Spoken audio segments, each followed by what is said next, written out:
বদ্দা শাহী গরু মাংস কিভাবে রান্না করতে হবে বদ্দা আপনি দাঁড়ান, চিন্তা করেন না। আজ আপনাদেরকে দেখাবো শাহী গরু মাংস কিভাবে আমি রেস্টুরেন্টে রান্না করে থাকি। রেসিপিটা শেষ পর্যন্ত দেখতে থাকি। ফার্স্ট আমার এখানে 1.5 কেজি পরিমাণ গরু মাংস আছে, আর এগুলা খুবই ভালো করে ওয়াশ করে নিয়েছি এবং কি ছোট ছোট টুকরা করে কেটে নিয়েছি। এখন দিয়ে দিলাম পেঁয়াজ। পেঁয়াজটা আপনাদের পরিমাণ অনুযায়ী আপনারা দিয়ে দিবেন।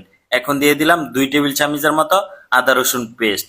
এখন দিয়ে দিলাম স্বাদ অনুযায়ী লবণ, 1 টেবিল চামচের মতো আমার এখানে লবণ দিয়ে দিলাম। তারপরে দিয়ে দিলাম মরিচের গুঁড়া 1.5 টেবিল চামচের মতো।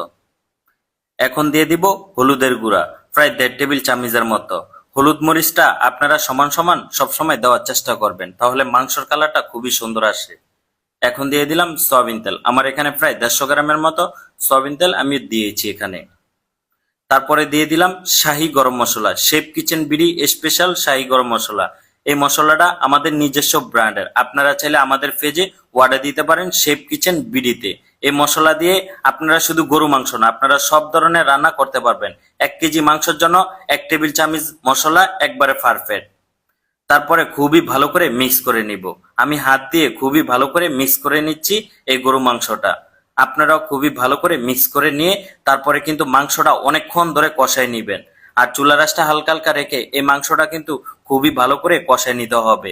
আপনারা যদি বাসায় অরিজিনাল শাহী স্টাইলে গরু মাংস রান্না করতে চান, তাহলে আমার মতো করে একবার রান্না করে খেয়ে দেখেন ভাই, বিশ্বাস করেন খুবই খুবই মজা। এভাবে শুধু একবার রান্না করে খেয়ে দেখেন, তাও আবার আমাদের মশলা দিয়ে। আমি কিন্তু মাংসটা খুবই ভালো করে অনেকক্ষণ ধরে কিন্তু কষায় নিচ্ছি চুলা রাস্তা হালকা হালকা রেখে। আর অবশ্যই আপনারা মাংসটা খুবই ভালো করে আগের থেকে কষায় নিবেন, তারপরে পানিটা দেওয়ার চেষ্টা করবেন। আমি কিন্তু মাংসটা কষানোর সময় একেবারে মাখা মাখা করে ফেলেছি। এখন আমি গরম পানি দিয়ে দিলাম। গরম পানিটা আপনাদের পরিমাণ অনুযায়ী দিবেন, মানে আপনাদের মাংস যতটুকু প্রয়োজন সিদ্ধ হওয়ার ততটুকু পানিটা দেওয়ার চেষ্টা করবেন। আমি কিন্তু মাংসটা সিদ্ধ করে নিচ্ছি এবং কি চুলা রাসটা হালকা হালকা রেখে। আমি কিন্তু সবসময় চেষ্টা করি চুলা রাসটা হালকা হালকা রেখে মাংসগুলো রান্না করার জন্য, তাহলে মাংসটা দ্রুত সিদ্ধ হয়ে থাকে। আমার মাংসটা একেবারে মাখা মাখা হয়ে গেছে। এখন আমি অল্প করে কাঁচামরিচ এখানে দিয়ে দিলাম, তারপর আরেকটু স্বাদ অনুযায়ী লবণ দিয়ে দিলাম।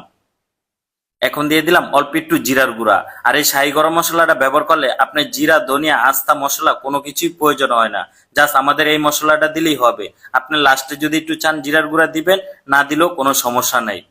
আমার মাংসটা সম্পূর্ণ রান্না হয়ে গেছে ভাই, বিশ্বাস করেন আবারও বলছি আপনাদেরকে, এভাবে শুধু একবার রান্না করে দেখেন, আপনার পুরো ঘরটা ঘ্রাণে ভরে যাবে এবং কি খেতে খুবই চমৎকার। আমরা রেস্টুরেন্টে সবসময় কিন্তু এভাবে রান্না করে খেয়ে থাকি।